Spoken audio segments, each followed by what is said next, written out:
سبحان اللہ سبحان تیرے نبی پر یہ عمر بیتے وہ مجھ پہ لطف دوام ایسا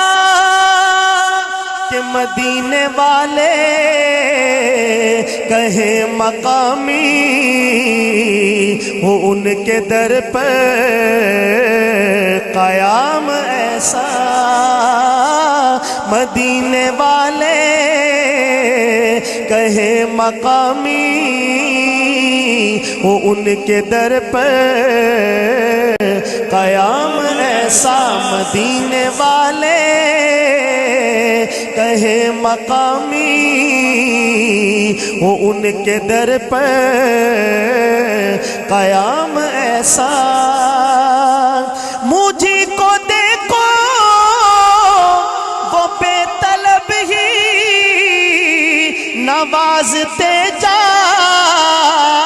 رہے ہیں پہ ہم نہ میرا کوئی عمل ہے ایسا نہ میرا کوئی ہے کام ایسا نہ میرا کوئی عمل ہے ایسا نہ میرا کوئی ہے کام ایسا بلال تجھ پہ نثار جاؤں کہ خود نبی نے تجھے بلایا سبحان اللہ سبحان اللہ ہمارے آقا کا انتقال ہوا مدینہ منورہ میں تو بلال نے پہلی اذان پڑھی ظہر کی اذان اور جب بلال نے کہا نا اشہد ان محمد رسول اللہ ہچکیاں بن گئی بلال کی اور اذان مکمل کرنا مشکل ہو گیا تو رسول پاک علیہ السلام کی جدائی برداشت کرنا یہ آسان کام نہیں تھا تو بلال نے یہاں سے ہجرت کی اور دمشق چلے گئے تو خواب میں اللہ کے نبی نے فرمایا کہ بلال یہ کیسی بے وفائی ہے تم تو ملنے بھی نہیں آتے علامہ اقبال نے کہا تھا کہ وہ آستانہ چھٹا تجھ سے ایک دم کے لیے کسی کے عشق میں تو نے مزے ستم کے لیے جفا جو عشق میں ہوتی ہے وہ جفا ہی نہیں ستم نہ ہو تو محبت کا کچھ مزہ ہی نہیں اور اگلا شعر تو ادائے دید سراپا نیاز تھی تیری کسی کو دیکھتے رہنا نماز تھی تیری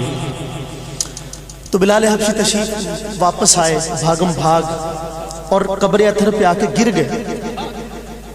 بے ہوش جب کچھ ہوش سلامت ہوئے تو لوگوں نے کہا کہ بلال آپ بڑے عرصے کے بعد تشریف لائے ہیں تو آج ہمیں رسول پاک کے زمانے والی اذان تو سنائیے تو بلال نے کہا کہ تم لوگ جانتے ہو کہ میں اذان پڑھنے پر قادر نہیں ہوں تو کیسے پڑھوں لوگوں نے کہا سفارشی ڈھونڈو سفارشی ڈھونڈو گے تو دو شہزادوں پہ جا کے نظریں ٹھہر گئی